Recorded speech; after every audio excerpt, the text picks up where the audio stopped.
All right, you didn't get to hear from me, but I'm Rob Nail, CEO of Singularity University. And this is a topic that we get at Singularity University constantly, continuously. We've worked a handful of different specific forums to think about this topic, and it's something that we're trying to learn about directly and trying to figure out what our role should be to directly affect the future of jobs. And so it's a great pleasure to have both Josh and Gary here, and you guys both have been thinking about this space, working in this space continuously for a long time.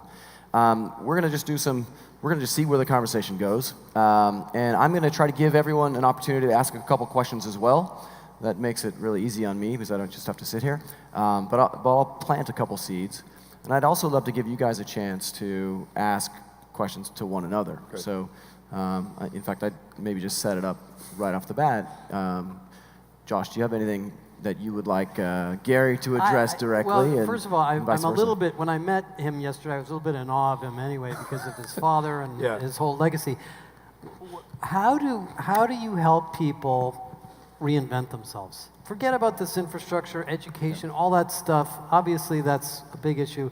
What's the key to individuals letting go of their sort of historic perspective of themselves and saying, you know what, I got to be different? Yeah, all right. So I'll leave the awe part for my father's work. So from which we've all benefited. So I'll tell you that the most basic issue, it turns out through, there's 10 million copies of Parachute in print, 17 languages. Been a number of people been helped through the years. It's identity. It's who you think you are. So one of the things we push people constantly is, when you say reinvent, if you think of yourself as an entrepreneurial person it doesn't mean you have to start companies, but you think of somebody who is always proactive and always finding the next thing to go do. That's why I keep using the phrase binding around, because you see a problem and you want to perform the tasks to solve that problem. You want to iterate, you want to figure it out. If you are continually that person floating to the next problem, you probably don't have an identity issue. That is, you probably don't think of yourself as being rooted in one thing. So reinvention actually is typically an issue for people who have felt that they had their identity come from the work that they were doing. I am a lawyer, I am a doctor. And so one of the first things we do when we do workshops or we talk people through this process is, I need you to change the way you talk about it. I am a person who. You're a person who has these skills. You're a person who likes doing these things. But if you lock yourself into the identity, that's where the reinvention problem is. Thank you. Great. Fantastic. I think that really points to one of the biggest fundamental problems for me that I see here is really education, right? The root of education. And we talked a little bit about this yesterday. I think holistically, the world has a huge problem with the last 100 years with a degree mentality around education, right? We work and we go through all the motions and we get a degree and then we're done. And then we work and we get a job and then we feel like we're done.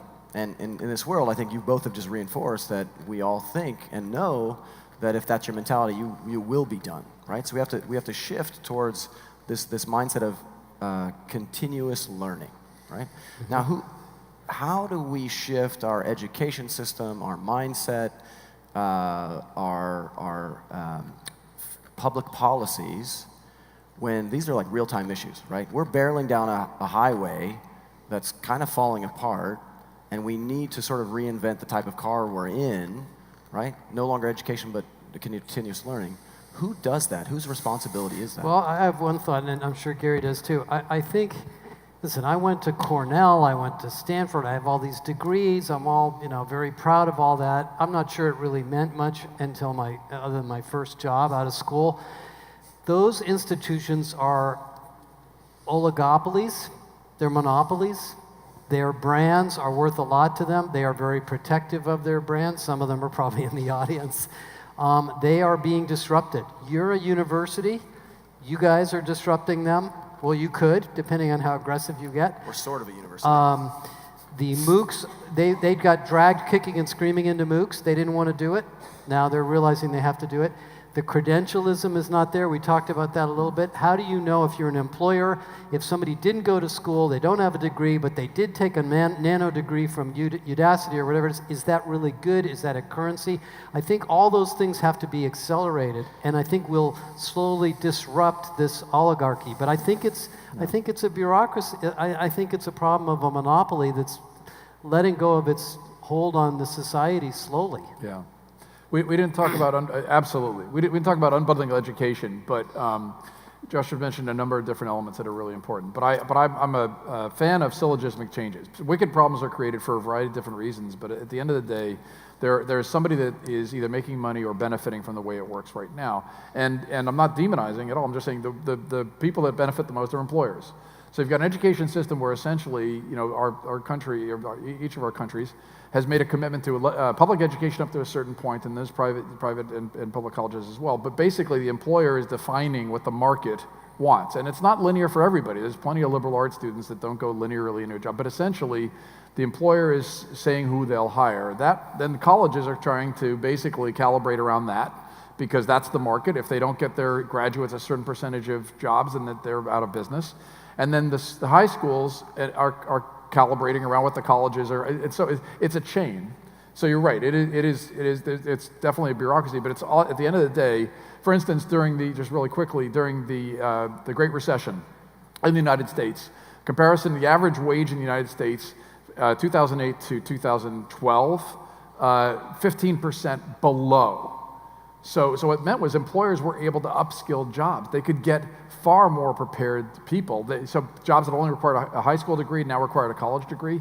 That has to stop. You can't keep on upskilling and requiring a higher and higher level, because people would be underemployed, and there would be plenty of people who continue to be unemployed that could be doing this work. Well, another point I just want to make on that topic that might also contribute. I ran into somebody who was at Apple in the early days, and she told me that in the early days of Apple, it didn't really matter what your degree was. If you're a great designer, if you're really smart, if you worked really hard, great, they hired them. Obviously, they worked very, very hard, and they were very successful. Google came along, and some other companies came along and said, we're only hiring people from Stanford, we're only hiring people with computer science degrees. In fact, your resume goes into some black hole if you don't have that kind of a degree. And created this currency around degrees. I think employers, and a lot of you are employers, you need to throw away those rules, because what you're going to find is that those degrees do not predict success. That was the earlier session, a little bit earlier today. That data is out there. Google's found that out too. Yeah. And I think that's one of the reasons. That's one of the things that will unlock this engine that seems to be creating it. Yeah. It's a tough problem. It is. And you talk about it as a little bit longer term systemic change, and I agree there's a lot of work that happens there. But we're facing some very specific real-time disruptions on lots of jobs. Taxi drivers being disrupted by Uber is one good example. We have like 2 million truck drivers in the US that are going to have a real problem in 5 years, if not 2, right? So what do we do about it? Whose responsibility is it, right? Because is it the truck driving companies, or is it the industry, or is it the government, or is it the individual themselves? Yeah. You have an answer to that one, or you want me to? Well, I think it gets back to one thing to what you said, Gary, is that if you define yourself as a truck driver and there are no more truck driving jobs, you've just defined yourself out of a job. And I think we all have to contribute to rethinking that. I don't know the answer. I'm not a public policy person. Yeah. Maybe you have a better perspective. I'll hit it at a couple different levels, because the short answer to your question is everybody. Everybody in the chain has to change now, because if you wait for the propagation delay from employers changing to match what you're talking about, we've got another 20 to 30 years, and we don't have that time. So everybody's got to change all the way along the chain. So I'm just going to tell a couple of ideas along each one of them. Employers, exactly right, they need to change the way that they're filters. Okay, so think of it as HR, typically its function inside of a corporation is to filter people out. That is, to only have a small percentage come in and provide value to the company. That has to stop, because you have to think of this broader pool having access to the ability to be able to solve a lot of different problems for you. So employers need to stop upskilling jobs. They need to take more responsibility for training employees, even though they may have them for a shorter period of time. They have to take responsibility for allowing people to move around mobilely inside the organization. Think of things like Google's 20% time. And they have to change the culture of the organization so that it's actually a win to go solve a new problem in a group as opposed to a cultural no-no. So that's at the employer level. At the college level, the education level, the entire motivation process needs to change. We basically, in the United States, the cost of higher education is growing faster than any other industry at all, including healthcare. So the separation between the future value of that degree is descending at exactly the time that its cost goes up. And so we need completely new models, exactly like Singularity University, that are focused on much more focused ways to educate people. And then finally, in our schools, we need to change the incentives for teachers, period. We need to not have what Esther Wojcicki was talking about earlier, which is this relentless drive towards the test, but instead help the teachers to be able to be empowered to teach the kids to be prepared for this future that we're talking about. And I would suggest also in the example of the truck drivers, if you're a trucking company and you have 500 drivers or whatever it is, and you bring in automation and you don't need them anymore, I think it's a business decision that you have to make. Are you going to retrain those people and find them new roles, or are you going to let them go? And I think the better decision is to keep them and is to retrain them, because usually the cultural attributes and the relationships they have in your company are very, very valuable and hard to replace. But that's a decision that employers can make too to deal with that issue. Absolutely. Why don't we look for a couple questions in the audience? So why don't we go back here first, and then we'll come back to the middle. So, sir, gentlemen, back there with your hands up. In the middle, yes. Go. Dark shirt, I can't see you. There we go. Hello. What do you think about Donald Trump winning? Because his message seems to think like globalization and it's the cause of all evil, but it's not including these exponential trends. What do you think? Can it make any change in the short term? Well, it's a perfect example of transferable skills. Here, he's over here running businesses, and now he thinks he can be president. I mean, that's he's doesn't have any of the special knowledges. He just thinks he can just jump in the job. I think he's a poster child. I actually think it's a very important, whether he wins or not, and a lot of us hope he won't, but if it indicates that there's a lot of pain in the workforce around some of these issues. People are afraid of it. I was in the UK during the Brexit vote that week, and I was riding in a cab, and I asked a bunch of cab drivers, and they basically said, I don't want those guys here taking my jobs, period. That was it. And they don't even know if they're right, that's just their reaction. So I think it's an indication that there's government policy issues at stake and that this is a real problem and we need to do something about it. So I think he is an artifact that's an example of the fact that we have an issue as a society. One of the biggest challenges, I think, is that technology and globalization, because they work so hand in hand, if you were to ask somebody, show me your phone, and pull out the phone, how much does that phone cost? It's $800. What if I told you your phone would be 3 times the cost if we kept the jobs here? Would you still want the phone? So it's the lack of the linear connection between the value we get and the reduced cost of living and the increased capabilities that we have. We've disconnected those. So the problem with globalization is that value is being created over there, and it comes back over here, but it doesn't necessarily translate into work. Truth is, it works both ways. We push the work over there, and those people now had an upraised standard of living, so it actually lifts all boats. The problem is that doesn't make anybody here who's unemployed feel all that great. And so that's one of the challenges and opportunities for us, is to figure out ways to be able to create these kinds of agreements and connections between different trading zones that actually can create economic uplift for all. We just don't have that really sussed out Well, and in yet. fact, I think one of the other things I've noticed, and we're about to write a big piece on this, is that the relationship between society and political issues and business issues, that barrier is going away. So if you're an employer and you're hiring and you're paying people and you're making all sorts, you can't exist without being aware of these political issues, and you're part of the solution. So I actually think business leaders have to be these issues like culture and competitive wages and benefits, those are things you may not want to do financially, but you have to. And so I think that's part of what's going on in the business community. Yeah, and I'll just add my quick note on this. I think the rise of Trump and Brexit are just totally natural, expected outcomes of working and living in a fear-based sort of scarce mentality, When you don't have a long-term vision of where we could go and a credible path to getting there that's positive, that you want to, you're going to cling, and you're faced with all this disruption and change and you don't know what it means, you're going to cling to the old ways of doing things. Right. And anything that looks like the old way of doing things, that's what you're going to gravitate towards. And so really that's what we're trying to do here at Singularity University and in this event, is to get more people talking about different alternative futures so that we at least have something in our imagination about some other possibility that we could create. Technology is going to help drive that. It gives us a sense of hope and sort of a sense of direction that we can all work towards. Okay, so there's a question here also. Let's go ahead and put the mic there. Yeah, the issue of education, I know this talk is about the future of work, and obviously it brings up the issue of education. I just want to point to the fact that education is way more than preparing for work.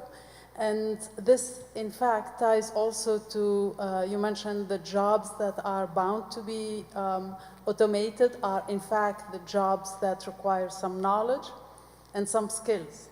I mean, if we focus on, or some routine skills, so if we focus on the knowing and doing, both of these are automatable, and the missing is the being.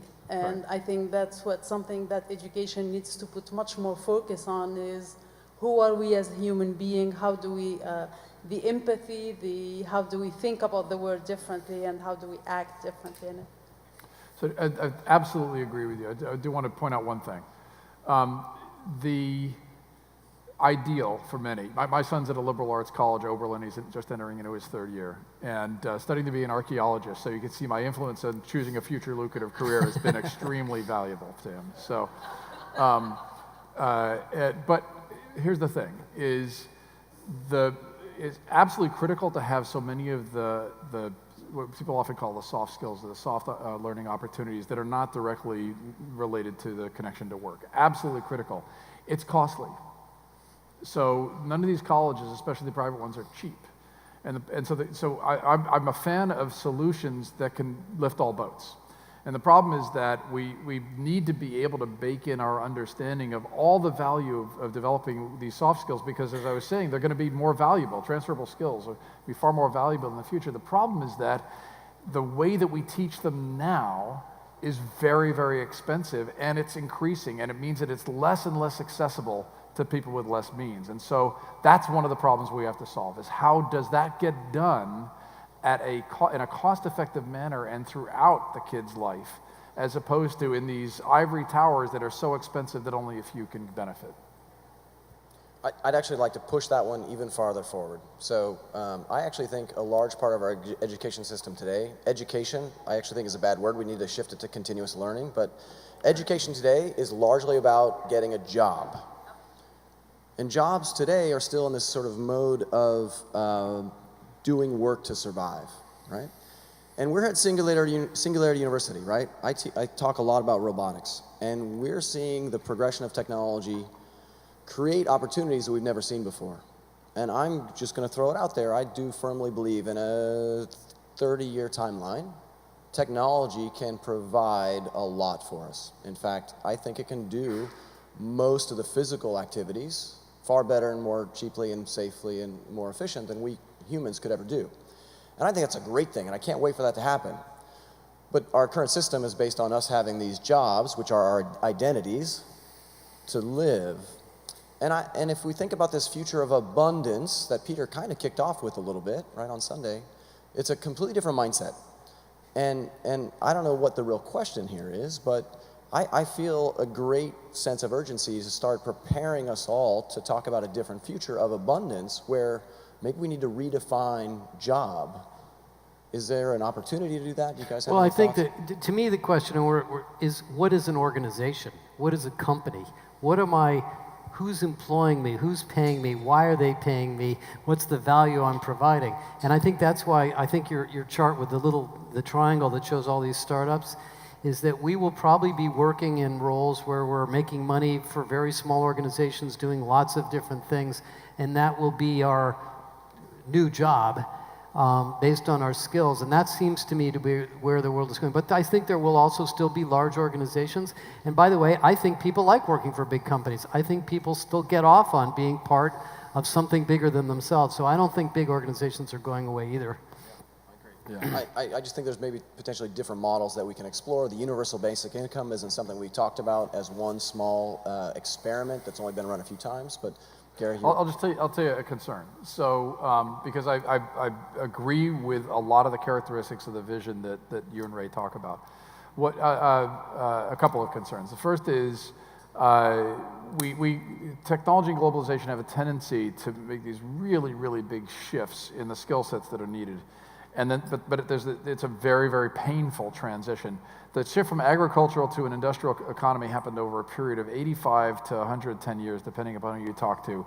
And so it didn't happen very quickly, but this is happening in a blindingly short period of time. The problem is that there's still generations that are being left behind where they don't have the skill set that's needed, and they're probably not going to learn it very quickly. And so we both need to design for that future, but we have a whole bunch of people we can't leave behind. Steve Jobs used to say the reason the iPhone didn't have any handwriting recognition software in it was because there's a whole generation of older people didn't know how to keyboard, and death would solve that. We can't wait until this whole new generation of millennials who are very entrepreneurial and want to have purpose until they occupy all jobs. We have several generations, and a lot of them are baby boomers, that need to be helped to be brought into this. So we've got to design for that future, but we also have to help these people today to be able to continue to find meaningful work. That's perfect. Unfortunately, we're actually totally out of time somehow. That happened fast. That's a really important point, and I think what you just mentioned is probably one of the greatest opportunities for new businesses, new opportunities to explore for corporations and for governments. In fact, I think that's one of the most important things that's needed. And also, in the spirit of just trying to take advantage and leverage this group, if any of you have ideas specifically around tackling jobs, addressing short-term and long-term needs around this concept of what jobs are, please share them with us. My email is just rob@singularityU.org. You may not get a response very quickly, but I absolutely will categorize those and try to build a pool of new ideas. This is very important to Singularity University and something that we want to build out in the world. So thank you all for taking the time to listen to the conversation and adding in. But I'm sure we'll be around, and we'll be very happy to continue the conversation outside. Thank you very much. Thanks, Rob.